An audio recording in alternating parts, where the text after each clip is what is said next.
It's another edition of the UTRGV Men's Basketball Show. My name's Jonah Goldberg. This is the head coach of the UTRGV Men's Basketball team, Dan Hipsher. Vaqueros coming off of a 1-2 week. The one, though, a perfect birthday gift for you, right? Winning on a buzzer beater? Yeah, it was.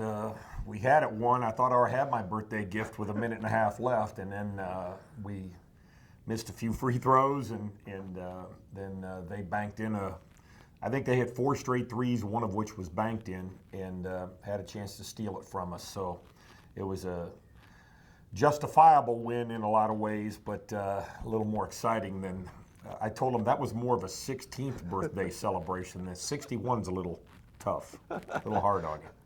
And the amazing part was, like, the way that they were trying to come back. It wasn't just the threes; they were ridiculous. They were NBA. They were deeper than NBA. They were well outside the line. Really, if you look at them on film, during the game you think, "Wow, isn't that way out there?" And then you look at it on film, it's even farther. One was about 8 feet behind the line. The one over in front of you, the one out top, the first one was about 5 feet behind the line. And then the last one was 5 feet behind the line and banked in. And the one out of the corner by 22, that was his first made three of the year.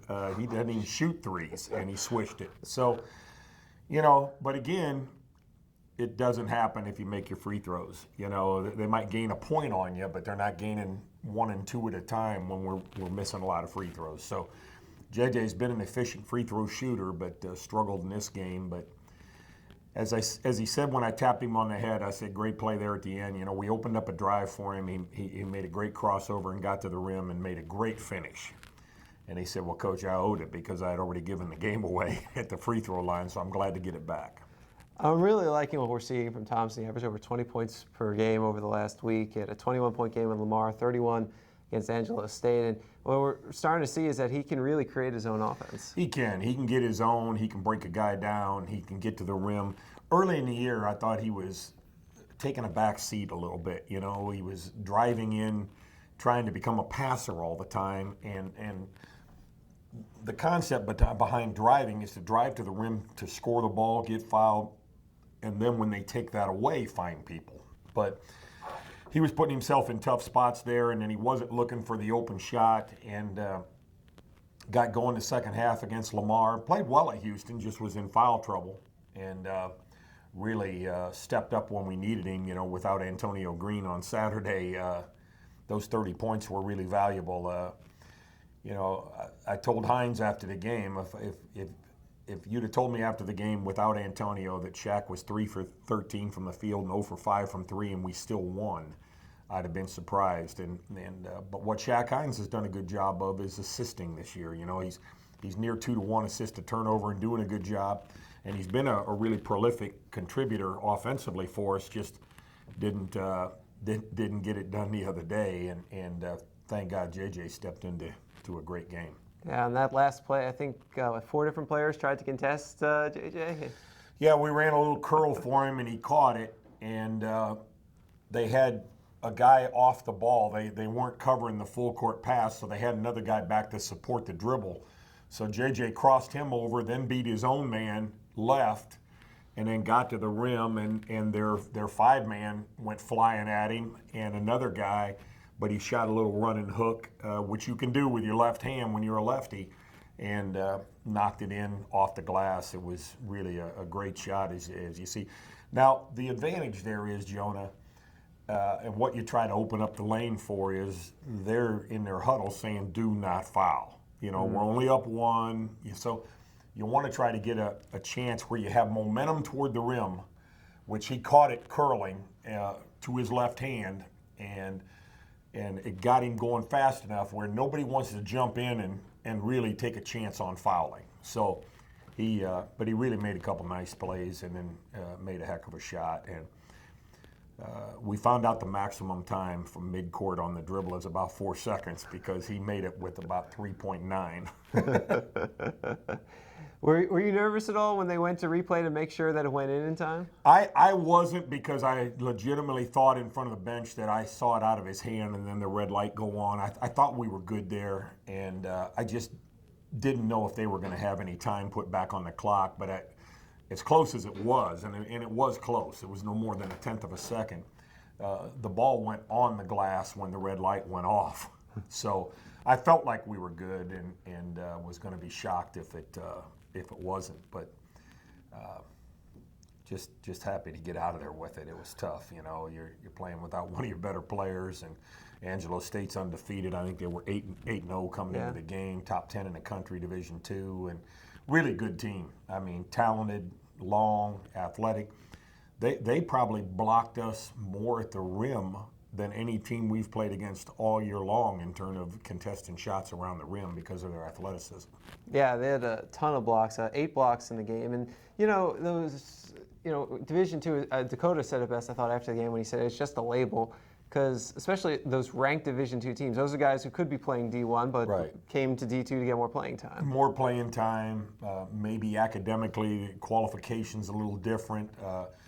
Maybe they've only got a year left on their clock, and they don't want to sit out a year, transfer into D1, so they go play at D2. So, I mean, they're high-level guys. Like you say, when you get in the top 10 of D2, you're able to compete at least at the mid-level of Division I and compete for championships, really. The teams are that talented and that good.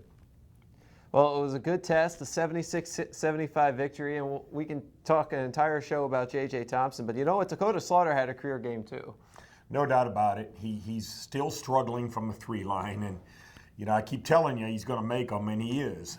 But he's got to keep taking them. He's open, but great job getting to the rim. Had a career high at what do you have, 18? Yeah. And the worst thing, he's been pretty good assist to turnover wise, and he had a few turnovers. Rebounded the ball a little better, and like I say, got around the rim and did a better job. But 3 for 10 from the 3 line with the looks he had, I'm telling you, he's a 5 for 10 3 guy, and then the game's a little different. But he again is recognizing, chances to get to the rim, which are good. And I love his basketball IQ. After he throws the home run pass in, this is almost the forgotten part of the play. He came flying up as the runner, and he was open to take a shot if necessary. Yeah, he knows there's only one way to get there, and in 4 seconds he can at least get up to the trail position. But he's got a pretty good mind for the game, and again, just trying to develop his confidence to where he has a feel for. I told him you have to shoot the ball for us, and you're going to have opportunities, and he's just got to get himself settled in. What was that number you gave us the other day in practice? 3-point shooting was what, 126? He was 127 for 150 on a round of shots we do, and you go 5 spots, 30 balls at a spot, and it's just developing confidence, getting his head, working on his footwork a little bit, and somewhere that light's going to go on, and we all have to find it, whether it's you or me doing our jobs or whatever. Somewhere you get in a comfort zone and go, hey, I can do this, and if you're capable and prepared, which he is, he'll get into that spot. But he has earned his shooting license just from those numbers you're talking about. He does that every day when we do shooting drills, so he'll get there. Dan Kamasa had a couple of rough games, but he comes out with 14 points and 7 rebounds. Yeah, Dan is still developing the maturity to be the player sometimes he is on the road and consistently all the time. To be honest, and he knows this, if he had played well at Houston, we lose that game by 13. As you know, it's no more a 13-point game than the man on the moon. We're up 4, I think, with 10 minutes left, and hit a dead spell and got good games out of a couple guys, but didn't get out of Dan what we needed to. I thought we had some advantages with Dan, actually, and didn't get a lot out of him. And then their McDonald's All-American player, who actually played for a year for us at Alabama, Devontae Pollard, took over the game around the rim. And but JJ caught in foul trouble. That hurt us a little bit. And then other than that, we were pretty good. We just didn't get a lot out of Dan and the inside game. Yeah, that Houston game, it's impressive. I thought the way you played with them. I mean, that's a really good team over there. Oh, they're really good. I mean, and very talented. They've done a good job with personnel. It's a great city, of course, great tradition, and they're going to have players in the program. And that's another game where Dakota he's 1 for 5 from 3, but he had 5 great looks. If he makes 2 or 3 of those, now you're on a 7-8 point lead. Things change. You open up the lane a little more. So, but that's the way we need to play, and we got to keep playing better.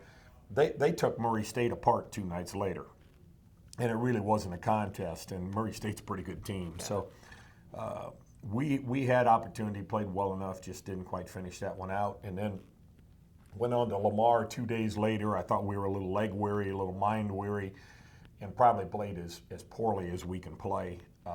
First half, couldn't convert a basket, throwing the ball away, dug a hole.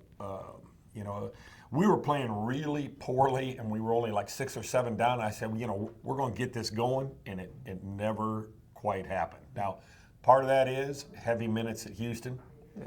Again, our bench has got to start to provide a little bit more, and JJ got in foul trouble at Houston, so Antonio Green played 39 minutes. Well, that's tough to come back 2 days later on the road after 39 minutes. But, got to get used to it. That's the way we play in the conference. So that's one of the reasons we schedule these things sometimes like this, is to get ready for these 2-day turnarounds. You've got that. You got the Utah State tournament in a few weeks, and that's the kind of stuff. I mean, 3 games in 3 days. No doubt. We get out Elmore at the end of exams, and it gives us another depth guy at guards that can shoot and pass the ball. So that throws another guy into the mix, which we really need right now. And then, as I told Everett and Walt, they had to play a lot the other day, and having to play and earning your play are 2 different things. And they both have to start to play better for us. You're in the uniform. You get let out of the bird cage, fly a little bit. Like I said, when you leave the bird out of the bird cage, he doesn't have to fall to the ground.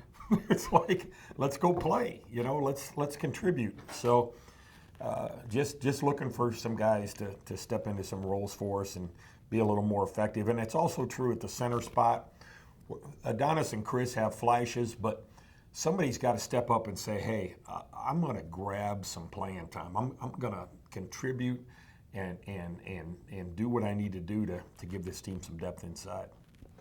Well, one of the positives on the road trip, Shaq Hines, 1,000th career point, and now he's 1 rebound away from his 500th career rebound. Well, you know what I think of Shaq. He's a great kid. He comes to work every day. Shaq's the kind of guy you seldom have to. The only time I yell at Shaq is when I don't think he's being as good as he can be or as aggressive as he can be, And, normally it's one of those, Shaq, come on, you're better than this, let's go. And over his career, he's really been good to those challenges. And, but he's a super kid, always shoots, good percentages and does a good job. And he's improved himself at the 3 line this year, at the free throw line, and knock on wood, he continues to do that. So he's been a great kid to coach, and he played spotty, I think, his freshman year, but has played consistently for us and really done a nice job for us, and has shown flashes of brilliance at times. Well, he's about to become only the 2nd player in program history with 1,000 points, 500 rebounds, and 60 blocks, the 12th with 1,500. He was the 24th with 1,000 points, so you can slice it however you want. But those are some huge numbers. No, you're putting your name on the books, and it shows your consistency as a performer.